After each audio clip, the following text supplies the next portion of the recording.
చంద్రబాబే నీచ రాజకీయాలు చేస్తాడు అని, నికృష్టపు రాజకీయాలు చేస్తారని,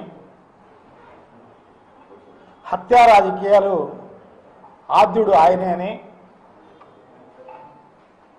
ప్రజలందరికీ బాగా తెలుసు. హత్యా రాజకీయాలు చేయడం పూర్వం నుంచి మల్యాల బాజీ ఆత్మహత్య నుంచి మొదలుకొని రాఘవేంద్రరావు ఒక రిటైర్డ్ ఆఫీసరు ఆయన హత్య, వంగవీటి మోహన్ రంగా, సో ఇట్లా చెప్పబడితే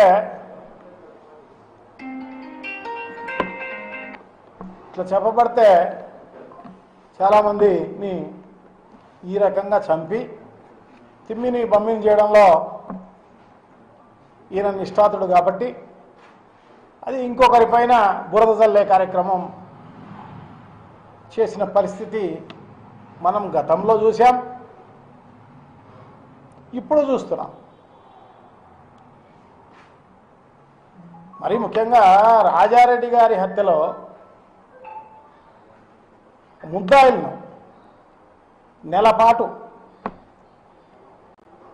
ఆశ్రయం ఇచ్చింది ఎవరు?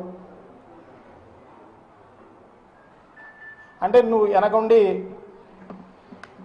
రాజారెడ్డి గారిని చంపించినావనే కదా ఉద్దేశం.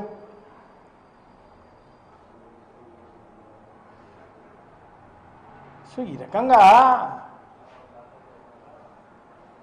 అదే కాకుండా ఇప్పుడు పరిస్థితుల్లో ప్రభుత్వం ఉంది కదా అని చెప్పేసి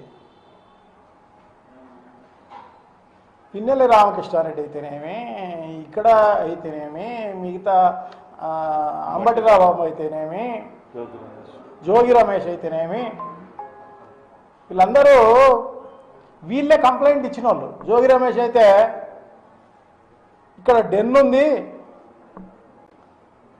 దొంగసారాయి కాల్చుతున్నారు ఇక్కడ,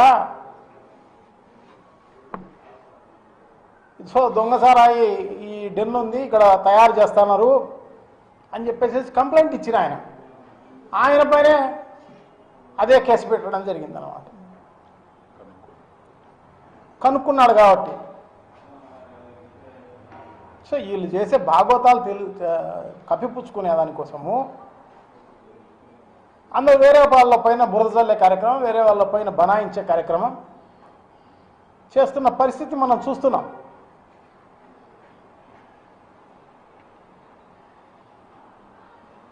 చాలా దారుణం. సో ఇదే కాకుండా ఏదో భూమి ఉండాలని చెప్పేసి నా పైన ఆరోపించడం జరిగింది. నేను ఒక్క డీకేటీ పట్టా ఎక్కడైనా తీసుకొని ఉంటే నిరూపించమను. కానీ చంద్రబాబు ఎన్ని డీకేటీ పట్టాలో ఆక్రమించినాడు, ఎంత ప్రభుత్వాన్ని ఆక్రమించినాడు, ప్రభుత్వ భూమిని. అదే కాకుండా వారికి అనుయాయులైన ఎమ్మెల్యేలు అయితేనేమి, మంత్రులు అయితేనేమి, వీళ్ళందరూ ఎంతెంత ఆక్రమించినారు, ఎక్కడెక్కడ ఆక్రమించినారు, ఇవన్నీ నిరూపించమంటే నిరూపిస్తాం.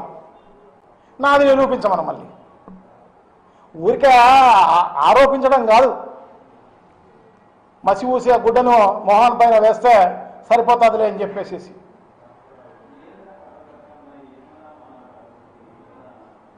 ఏ దానిపైన కూడా ఎటువంటి విచారణకైనా నేను రెడీ. మరి మీరంతా రెడీనా? మరి ఈరోజు సోకాల్డ్ పేపర్లు రాస్తున్నాయి, ఈనాడు పేపర్, ఇవన్నీ ఎంతమందిని అరెస్ట్ చేసేసి ఆయన ప్రెస్సులు పెట్టుకున్నాడు అనేది చెప్పమంటే చెప్తాం. ఒకటి Hyderabad film city, Ramoji film city, దాంట్లో ఎన్ని డీకేటీ పట్టాలు ఉన్నాయి లేదు అని చెప్పేసి. అదే కాకుండా అది మూసేలే, పంట లేకపోయినా ఆ కాలువను ఆయకట్టు లేదని చెప్పినా కూడా మూసేలే, దానికి డైవర్ట్ చేస్తూ అప్రూవల్ తీసుకోవడం జరిగింది, జీవో ఇవ్వడం జరిగింది ఇరిగేషన్ శాఖ, పర్మిషన్ తీసుకొని చేయడం జరిగింది తప్ప నీలాగా బూట్ చేసి కట్టిన పరిస్థితి కాదు. కొంచెం ఆలోచన చేసుకోవాల్సిన అవసరం తప్పకుండా ఉంది. ఊరికే పేపర్ ఉంది కదా అని చెప్పేసి న్యూస్ రాయకోకుండా మీ వ్యూస్ రాసే కార్యక్రమం జరుగుతోంది. చాలా దారుణం ఇటువంటి మీడియా ఉండడం. మరి ఆంధ్ర రాష్ట్రంలోనే ఈ రకంగా ఉన్న పరిస్థితి కనపడుతోంది.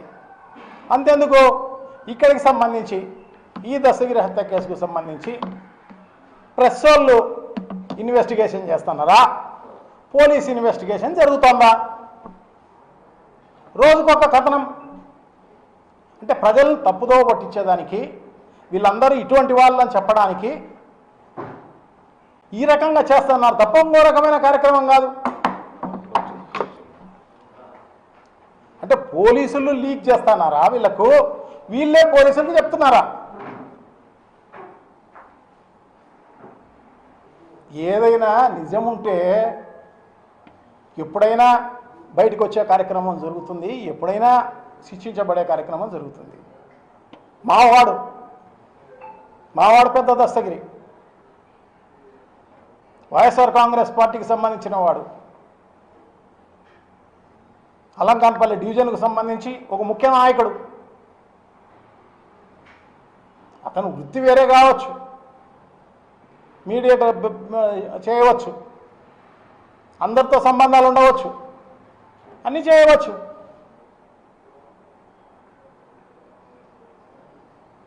వైఎస్ఆర్ కాంగ్రెస్ పార్టీ వాడు చనిపోతే మేము తెలుగుదేశం పార్టీ వాళ్ళ పైన మేము అభియోగం చేయాలి.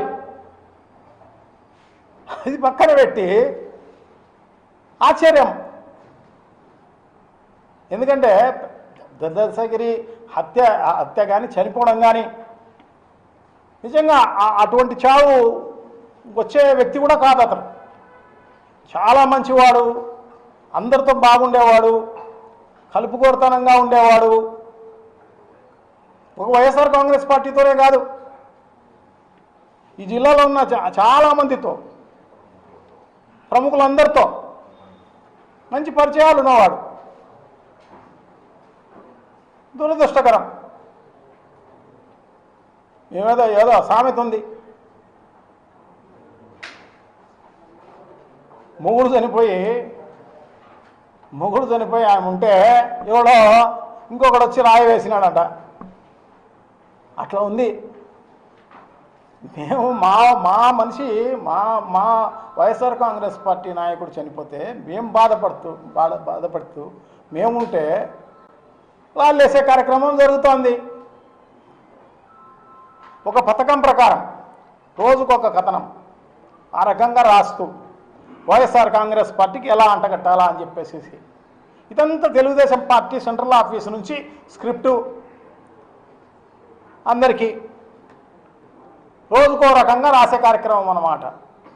చిన్నగా వైఎస్ఆర్ కాంగ్రెస్ పార్టీకి, తర్వాత వైఎస్ఆర్ కాంగ్రెస్ పార్టీ నాయకులకు, తర్వాత వైఎస్ఆర్ కాంగ్రెస్ పార్టీ బంధువులకు, తర్వాత జగన్మోహన్ రెడ్డి గారికి, ఆ రకాల తర్వాత తాడేపల్లికి సంబంధించి అక్కడి నుంచి వచ్చింది. నిజంగా ఎంత దారుణం. చిన్న ఇష్యూ, ఒక బంగాకు సంబంధించిన గ్రూపు ఆ రకంగా చేస్తే, ఆ రకంగా జరిగితే దాంట్లో ఇన్వెస్టిగేట్ చేసి నిజాలు నిగ్గు తేల్చాల్సిన అవసరం తప్పకుండా ఉంది. ఏం దానికో ముడిపెట్టి,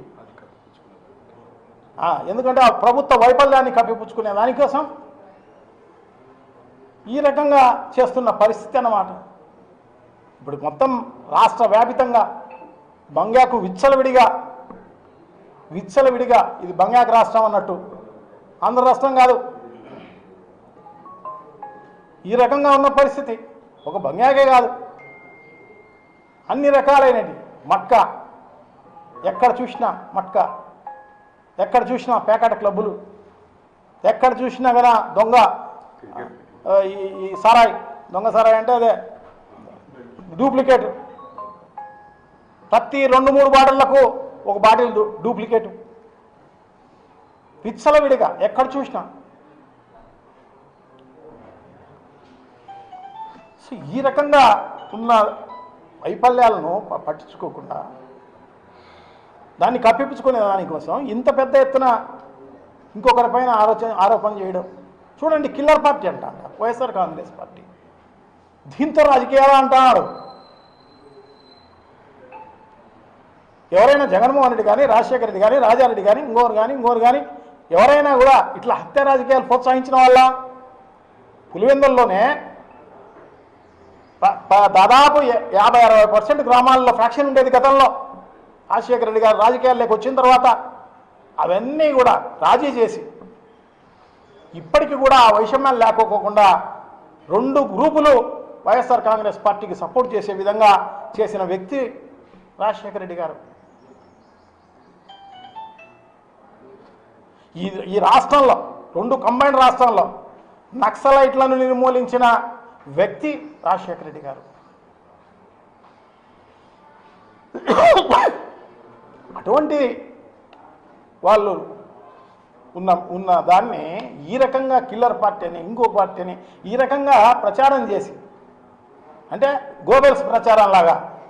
సో దీన్ని ఎంతవరకు తీసుకుపోవాలనుకున్నాడో అంతవరకు తీసుకుపోయే కార్యక్రమంలో భాగంగా చేస్తున్నాడు అన్నమాట. గోబెల్స్ ప్రచారం ఒకటే పదాన్ని 10 సార్లు వాడితే 10 సార్లు అదే మాట అంటే అదే నానుడు అయిపోతుందిలే అని చెప్పేసి అనుకుంటున్న పరిస్థితి. గోబెల్స్ కూడా సిగ్గుపడిండు బతికుంటే. ప్రజలకు అన్నీ బాగా తెలుసు, నువ్వు ఏం చేస్తున్నావు అనేది కూడా బాగా తెలుసు. వాళ్ళు ఏ టైంలో రిఫ్లెక్ట్ కావాలనో ఆ రిఫ్లెక్ట్ అయ్యే కార్యక్రమం జరుగుతుంది. వైఎస్ఆర్ కాంగ్రెస్ పార్టీకి రేపు రాబోయే కాలంలో బ్రహ్మరథం పట్టే కార్యక్రమం జరుగుతుంది. 175 సీట్లకు 175 సీట్లు వచ్చే కార్యక్రమం జరుగుతుంది.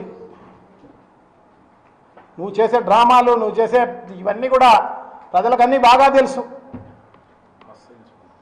అసహించుకుంటున్నారు. ఒక్కటే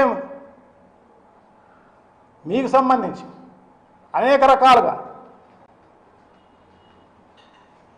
రకాలుగా వైఫల్యాలు ఈ ప్రభుత్వాన్ని చేపవచ్చు.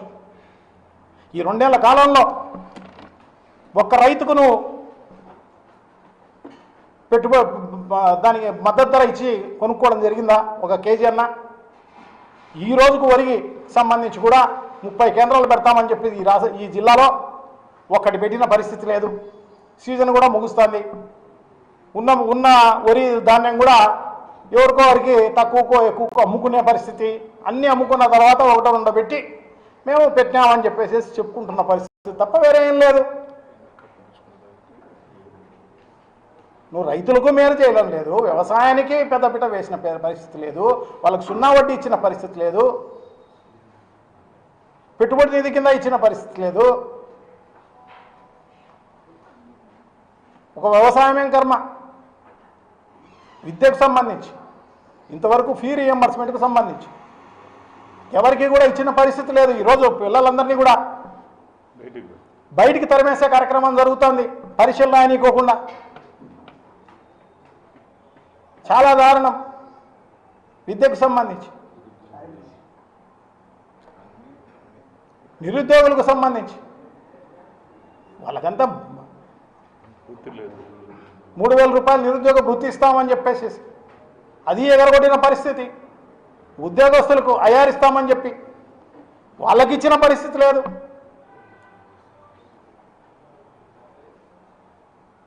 చాలా దారుణం.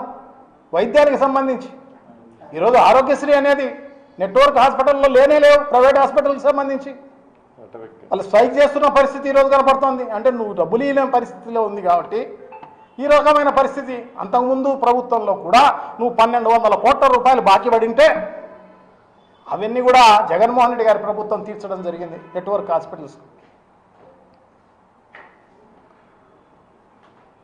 కానీ 3,55,000 కోట్ల రూపాయలు అప్పైతే చేయడం జరిగింది. ఇంత అప్పు చేసి ఒక్క సూపర్ 6 కానీ సూపర్ 7 కానీ సరిగా ఎక్కడా అమలు చేసిన పరిస్థితి లేదు. లేకపోయినా ఇంత అప్పు చేసి ఏం చేస్తున్నావు? ఆ డబ్బులు శ్వేతపత్రం రిలీజ్ చేయాల్సిన అవసరం తప్పకుండా ఉంది. ఇదే కాదు, ఎక్కడ చూసినా భూపందారాలు,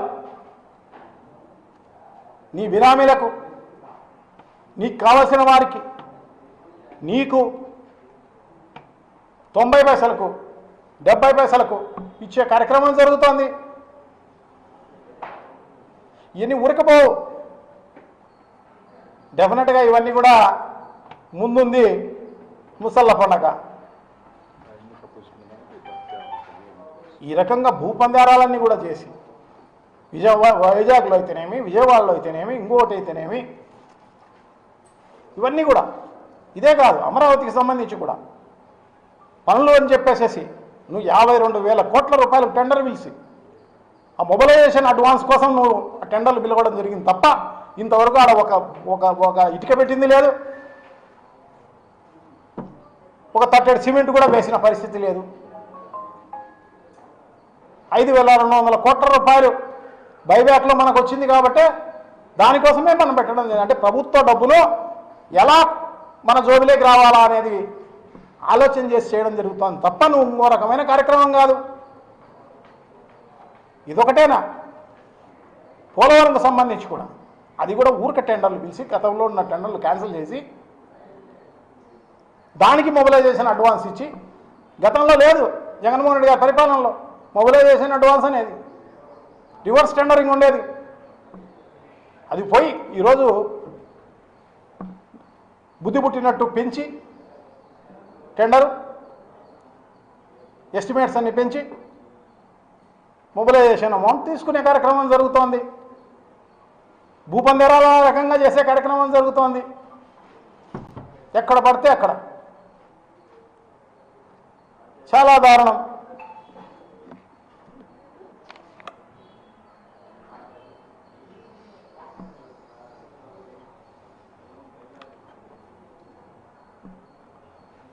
సో ఇంత దారుణంగా ఇవన్నీ ఉన్నదాన్ని కప్పిపుచ్చుకునే దానికోసం ఈ రకంగా ఇంకొకరిపైన బురద చల్లే కార్యక్రమం చేస్తున్న పరిస్థితి పక్కన పెట్టి ఈ రకంగా చేసే కార్యక్రమం జరుగుతోంది కాబట్టి సో తప్పకుండా ఇవన్నీ కూడా ప్రజలంతా గమనిస్తూనే ఉన్నారు. డెఫినెట్గా మీకు మీ ప్రభుత్వానికి గుడ్ బై చెప్పే రోజులు తప్పకుండా వస్తాయని చెప్పేసి నేనైతే భావిస్తూ ఇప్పటికైనా నిజాలు మాట్లాడే కార్యక్రమం చేయండి. ప్రజలకు నిజాలు చెప్పి ప్రభుత్వ పరిపాలన చేయండి. ఇచ్చిన హామీలను నెరవేర్చండి. మళ్ళా కొన్ని రోజులు నిన్ను గుర్తుపెట్టుకుంటారు.